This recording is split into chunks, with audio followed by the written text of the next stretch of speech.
क्या आप एक ऐसे बिजनेस ओनर है जो हायरिंग के वक्त इनमें से कोई एक या सारे सिचुएशंस फेस करते हैं?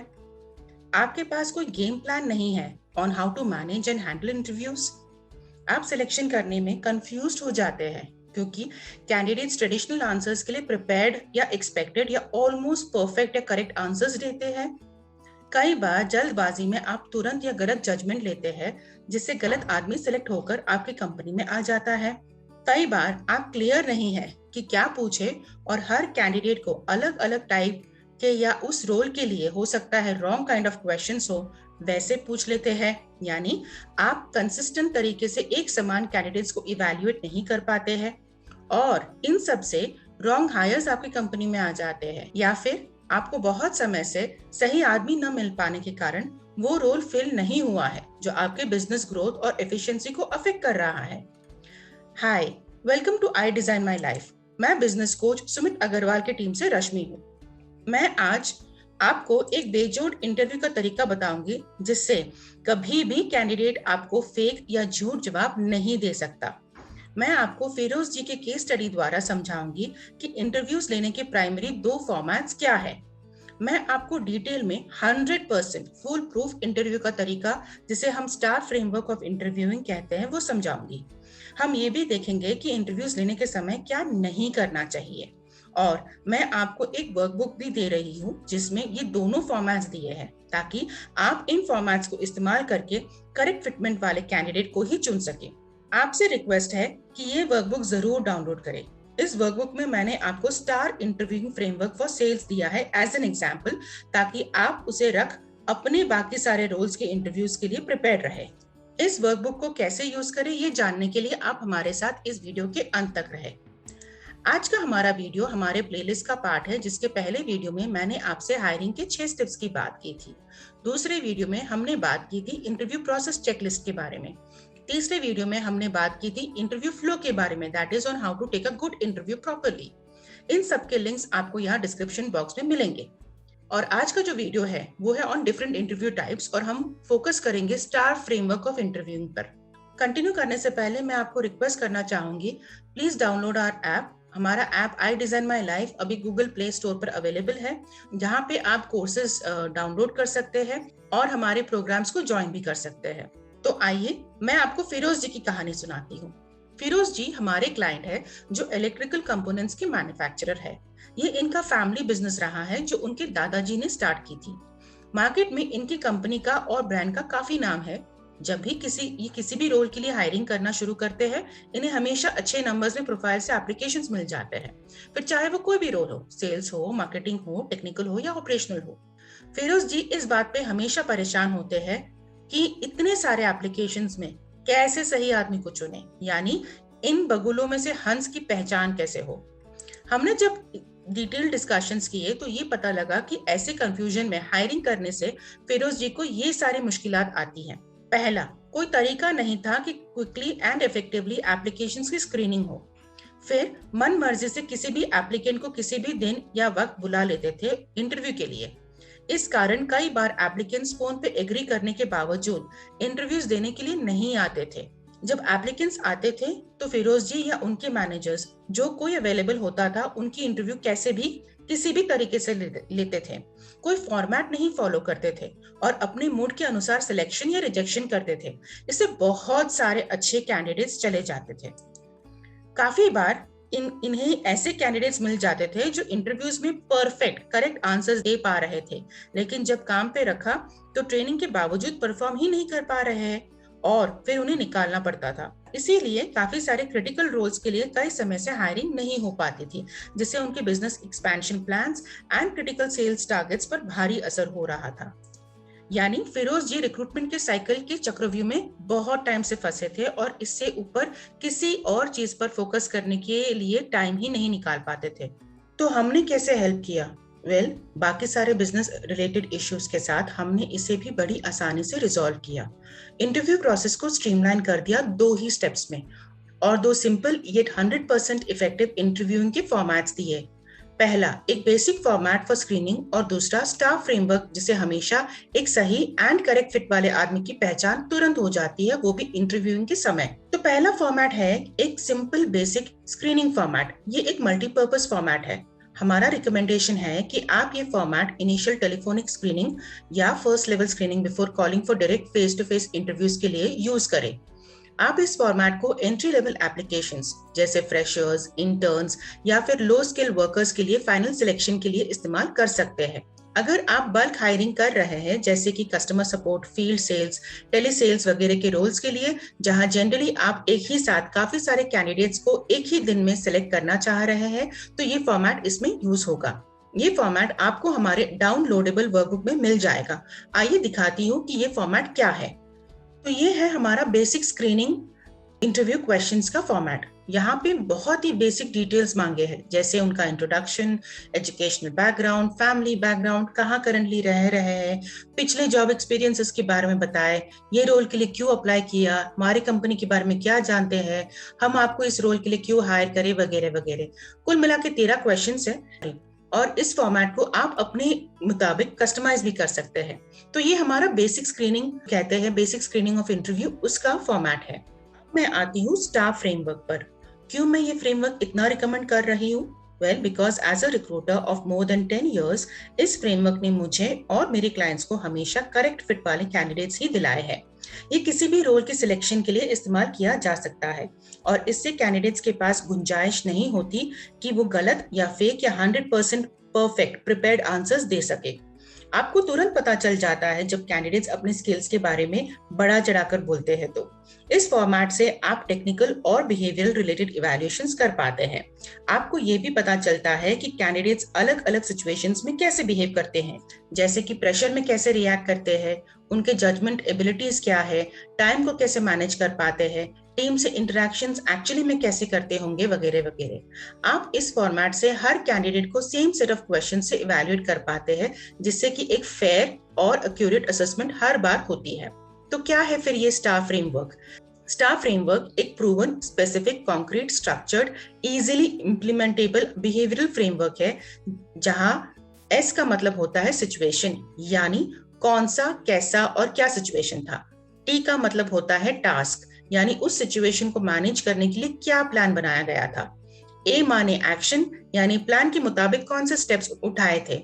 और आर माने रिजल्ट्स, यानी जो स्टेप्स और एक्शन से सिचुएशन को हैंडल करने के लिए उठाए थे, उनका क्या नतीजा निकला या क्या फर्क पड़ा बिजनेस पर, जैसे क्या सर्विसेज की क्वालिटी इंप्रूव हुई या क्या सेल्स के नंबर्स बढ़ गए, वगैरह।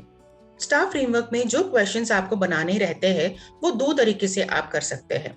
पहला, जिस रोल की हायरिंग आप कर रहे हैं उसकी जिम्मेदारी और आवश्यक कौशल के स्किल्स के रिलेटेड सिचुएशंस बनाएं और सीक्वेंस वाइज क्वेश्चंस पूछें। अगर कैंडिडेट ने उन स्किल्स और जिम्मेदारी से काम लिया है तो ही वो जवाब दे पाएगा, नहीं तो वो नहीं आंसर कर पाएगा। दूसरा तरीका ये है कि आप पहले बताए गए तरीके के साथ साथ इस तरह से भी सवाल पूछ सकते हैं, जैसे कि अगर उनके अंदर कोई कौशल है तो उसका उदाहरण दे कि कब और कैसे उस स्किल या कौशलता का उन्होंने उपयोग किया है अपने काम पर और उससे बिजनेस या कंपनी को क्या फायदा हुआ। ये मैं आपको हमारे वर्कबुक में एक एग्जाम्पल से बताती हूँ। ये हमारे वर्कबुक में मैंने आपको एक sample STAR framework for sales दिया है, जो आप डाउनलोड कर सकते हैं, कस्टमाइज कर सकते हैं और यूज भी कर सकते हैं। और मैंने आपके रेफरेंस के लिए एक फील्ड सैंपल एग्जाम्पल दिया है। ये सैंपल मैंने एक डिजिटल सेल्स के रोल की इंटरव्यू से लिया है। ये पूरा लिस्ट तो नहीं है because of client confidentiality issues, लेकिन इन क्वेश्चन से आपको आइडिया आ जाएगा कि स्टार फ्रेमवर्क कैसे क्रिएट एंड यूज करें। यहाँ पर फिरोज जी के लिए किशोर बियानी नाम के कैंडिडेट के रिस्पॉन्सेज नोट किए हैं। आइए देखते हैं कि क्वेश्चंस क्या है और किशोर जी ने कैसे उनको आंसर किया। एक क्वेश्चन ये था, इन योर लास्ट रोल कैसे आपने एक प्रोस्पेक्टिव क्लाइंट जो कंपटीटर के पास जाने वाला था उसे कन्विंस किया कि वो आपके सर्विसेज ले। किशोर जी ने ये सिचुएशन बताया कि उनकी एक प्रोस्पेक्ट 3 कंपटीटर्स की कोटेशंस लेकर बैठे थे for a digital web project. तो किशोर जी का टास्क क्या था? उनका टास्क ये था कि क्लाइंट को वो कन्विंस करे कि वेव मेकर्स डिजिटल यानी कि उनकी कंपनी से सर्विसेज ले। तो किशोर जी ने क्या क्या एक्शन निकाले, क्या क्या एक्शन स्टेप्स निकाले? किशोर जी ने उनसे डिटेल में बात की और ये पता लगाने की कोशिश की कि वो 3 कंपटीटर्स क्या क्या सर्विसेज दे रहे थे एज पर व्हाट दे कोटेड। उन्होंने प्राइसेस पूछा ही नहीं, बस इतना पूछा सर्विसेज क्या मिल रहे हैं। फिर उन्होंने बताया कि वो भी क्लाइंट को सेम ही सर्विसेज दे सकते हैं, पर इसके अलावा वो एक्स्ट्रा 6 महीने की फ्री वेबसाइट और ऐप मेंटेनेंस सर्विस भी दे रहे हैं और उसके साथ साथ on demand service option activate कर देंगे एट नो एक्स्ट्रा कॉस्ट। उन्होंने फिर मैनेजमेंट से अप्रूवल लेकर एक डेडिकेटेड रिसोर्स फॉर क्लाइंट का भी ऑफर दिया। फिर उन्होंने अपना प्राइस कोड किया जो उन 3 कॉम्पिटिटर्स से मिलता जुलता था। वो 3 कॉम्पिटिटर्स के पास ये एक्स्ट्रा सर्विसेज देने की गुंजाइश नहीं थी, तो ऐसे वो क्लाइंट किशोर जी के पास आए और फिर पिछले 2 साल से सर्विसेज रिन्यू कर रहे हैं।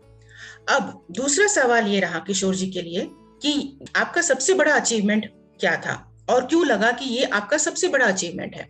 तो किशोर जी ने समझाया एक सिचुएशन से कि जब वो एक कैफे में काम कर रहे थे, वहां पे उन्हें कस्टमर्स वीकेंड्स पे और छुट्टियों पे बहुत ज्यादा मिल रहे थे। पूरा पैक्ड होता था और कई बार वेटर्स नहीं होते थे काम को हैंडल करने के लिए, और अगर कोई बीमार पड़ा तो या कोई आया नहीं तो चीजें और बुरी होती थी। इसीलिए उनका टास्क ये था कि वो एक सिस्टम बनाए ताकि उस टाइम पे जब वीकेंड्स हो, छुट्टियां हो, उस टाइम पे काम के कारण टीम पे ज्यादा प्रेशर ना आए। तो एक्शन क्या लिया उन्होंने? एक्शन ये लिया कि उन्होंने एक अच्छा स्केड्यूल बनाया, बहुत ही स्ट्रिक्ट शिफ्ट स्केड्यूल बनाया। फिर स्टाफ को ट्रेन किया और ये स्केड्यूल को इम्प्लीमेंट किया। उन्होंने एक रिवॉर्ड सिस्टम भी बनाया कि अगर कोई आया नहीं और उसकी जगह कोई और आके वो शिफ्ट कर रहा है तो उनको एक्स्ट्रा पैसे मिलेंगे। और लास्ट में अगर कोई भी नहीं अवेलेबल हो तो किशोर जी खुद उस रोल में आ जाएंगे ताकि सर्विसेज की प्रॉब्लम ना हो। उसके बाद से रिजल्ट ये निकला कि उसके बाद से कैफे में चीजें मैनेज करने बहुत इजी हो गया। उन्हें फिर गूगल पे और फेसबुक पे कोई नेगेटिव रिव्यूज नहीं मिले, क्योंकि उसके पहले उन्हें बहुत नेगेटिव रिव्यूज मिलते थे। अब अभी आप ये देख सकते हैं कि कैसे 2 तरीके के क्वेश्चंस की फॉर्मेटिंग हुई है, जहां आप ये देख सकते हैं कि किशोर जी की सेल्स टेक्निक पे पकड़ और टीम मैनेजमेंट के स्किल्स कैसे उभर के आए हैं। यानी कि आपको इससे ये भी पता चलेगा कि क्या कैंडिडेट अवेयर है उनके एक्शन के इम्पैक्ट से, क्या वो ये देख या महसूस कर पा रहे हैं कि उनसे क्या गलती हुई थी, किस तरह से उन्होंने रिस्पॉन्सिबिलिटीज लिए थे, and if they took any actions to repair any problems और चैलेंजेस, और फिर इस लर्निंग से उन्होंने आगे क्या किया, जैसे क्या वो पिछले वाले प्रॉब्लम्स को सॉल्व कर पा रहे थे या आने वाले सिचुएशंस को समझकर इंप्रूवमेंट्स या इनोवेशंस कर पा रहे थे। किशोर जी के केस में उन्होंने अवेयरनेस एंड लर्निंग कैपेसिटी भी दिखाई, इसलिए फिरोज जी ने उन्हें काम पे रख लिया। आपने ये देखा, आप यहाँ दोनों बिहेवियर और स्किल्स की इवैल्यूएशन कर पाते हैं। आप चाहे तो क्वेश्चन के अगेंस्ट मार्क्स भी दे सकते हैं and this becomes a very easy to implement format, जिससे आप कई सारे सिमिलर प्रोफाइल्स के कैंडिडेट्स को सही तरीके से असेसमेंट कर सकते हैं। तो जैसे मैंने बताया, इस वर्कबुक में मैंने आपको दोनों फॉर्मेट्स दिए हैं प्लस एक field example of star framework. मैं आपको एक पॉइंट बताना चाहूंगी और वो ये है कि क्या नहीं करना चाहिए जब आप किसी भी फॉर्मेट से इंटरव्यू ले। तो पहला, please don't ask more than 1 question at a time. एक समय पे एक ही सवाल पूछे, ज्यादा सवाल पूछेंगे तो कैंडिडेट्स कंफ्यूज हो जाएंगे कि कौन सा सवाल पे जवाब दे। दूसरा, ऐसे क्वेश्चंस ना पूछे जो सिर्फ एक ही वर्ड में आंसर कर सके, यानी हाँ या ना वाले क्वेश्चंस ना पूछे। ऐसे क्वेश्चंस पूछे जिससे कैंडिडेट खुल के जवाब दे सके। तीसरा पॉइंट, प्लीज जनरल ओपिनियंस ना पूछे। जनरल ओपिनियंस ऑन टॉपिक्स जो पॉइंट होता है वो स्टार्टिंग में आप पूछ सकते हैं to make the candidate comfortable, पर उसके आगे जब आप डिटेल में इंटरव्यूइंग कर रहे हैं, जब आप उनके स्किल्स को जानने की कोशिश कर रहे हैं, तब प्लीज जनरल ओपिनियंस ना पूछे। जितना स्पेसिफिक क्वेश्चनिंग कर सके उतना स्पेसिफिक क्वेश्चनिंग करें। चौथा और सबसे इंपॉर्टेंट चीज, जब भी आप इंटरव्यू ले तो कैंडिडेट के साथ पूरे तरीके से रहें, यानी फुल अटेंशन होना चाहिए कैंडिडेट के ऊपर। कोई और फोन कॉल से किसी और से बातचीत ना करें। पांचवा, प्लीज ज्यादा मत बात करें, यानी कैंडिडेट को रिस्पॉन्ड करने का मौका दे। कई बार हमारे बिजनेस ओनर्स जो होते हैं इतने एक्साइटेड हो जाते हैं कि बहुत ज्यादा बात कर लेते हैं, बहुत ज्यादा डिस्कशन करने की कोशिश करते हैं और कैंडिडेट को बोलने नहीं देते। उस टाइम पे दिमाग में एक बात आ जाती है कि शायद से इसको बोलना नहीं आता, इसे बात करनी नहीं आती, तो एक जजमेंट बैठ जाता है कैंडिडेट के अगेंस्ट। वो ना करें। आप कम बोले, आप कंपनी के बारे में जरूर बताइए, डिटेल्स जरूर बताइए, लेकिन उसके बाद कैंडिडेट को बोलने दें। और जब वो बोल रहा है तो प्लीज एक ओपन माइंड रखिए, देखिए कि वो क्या क्या सिचुएशंस के अगेंस्ट क्या क्या आंसर्स दे रहा है, किस तरह से जवाब दे रहा है, उसके स्किल्स के कौशलता की आप इवैल्यूएशन करें। लास्ट, प्लीज रिलीजन और पॉलिटिक्स रिलेटेड क्वेश्चंस ना पूछे, उसकी जरूरत नहीं होती है प्रोफेशनल इंटरव्यू में। तो अब फिरोज जी के साथ क्या हो रहा है 3 महीने बाद, after implementing our formats. Firoz ji जब भी किसी रोल के लिए एप्लीकेशंस मांगते हैं, उन्हें बहुत सारे एप्लीकेशंस आते हैं और वो और उनकी टीम जो है या जो मैनेजर्स है वो जल्द से एप्लीकेशंस फिल्टर कर पा रहे हैं। उनके पास एक क्लियर प्रोसेस है इंटरव्यूज लेने के लिए। वो इफेक्टिवली कैंडिडेट्स को इवैल्यूएट कर पाते हैं, इसलिए सारे रोल्स जल्दी क्लोज कर पाए। और स्टार फ्रेमवर्क इस्तेमाल करके उन्हें करेक्ट फिट के जेन्युइन कैंडिडेट्स मिले। एक और इम्पॉर्टेंट बात, उन्हें बहुत अच्छा टैलेंट एट अफोर्डेबल प्राइस मिलना शुरू हुआ है, यानी बजट में बहुत अच्छे टैलेंट के लोग मिलना शुरू हुए, जिससे correct fit at the right role, यानी सही आदमी सही जगह पे मिलना शुरू हुआ है। इसलिए फिरोज जी के पास टाइम फ्री होना शुरू हुआ है और उस टाइम को लेके वो अपने बिजनेस एक्सपेंशन प्लान्स पे काम कर रहे हैं। अब आप क्या कर सकते हैं? आप ये वर्कबुक डाउनलोड करें, प्रिंट करिए और इस्तेमाल करना शुरू करें। आप इस वर्कबुक में दिए गए 2 फॉर्मेट्स को अपने मुताबिक मॉडिफाई करके इस्तेमाल करें और हमारे चैनल को सब्सक्राइब करें। हमारा ऐप भी आप डाउनलोड कर सकते हैं, आई डिजाइन माई लाइफ, जो आपको गूगल प्ले स्टोर पे मिल जाएगा। और अगर आपको इस वीडियो रिलेटेड या हमारे वर्कबुक रिलेटेड कुछ भी हेल्प चाहिए तो please feel free to reach out. आप हमारे वीडियो के नीचे कमेंट बॉक्स में अपना रिक्वेस्ट छोड़ सकते हैं। आप स्क्रीन पे दिए गए इन 2 नंबर्स पे कॉल कर सकते हैं और आप चाहे तो हमारे वेबसाइट idesignmylife.net पे जाके भी अपना रिक्वेस्ट छोड़ सकते हैं। हमसे जुड़े रहिए क्योंकि हम और भी वीडियोस रिलीज करने वाले हैं। हमारा अगला वीडियो रहेगा कि इंटरव्यू लेने के बाद क्या करना चाहिए और क्यों करना चाहिए। आशा करती हूँ आपको आज का हमारा वीडियो पसंद आया। अगर आपको पसंद आया तो प्लीज लाइक, शेयर और सब्सक्राइब कीजिए। और अगर आपको हमारे लिए कोई पॉजिटिव फीडबैक छोड़ना है तो प्लीज कमेंट बॉक्स में जरूर छोड़िए, हमें इससे प्रेरणा मिलती है। Thank you very much.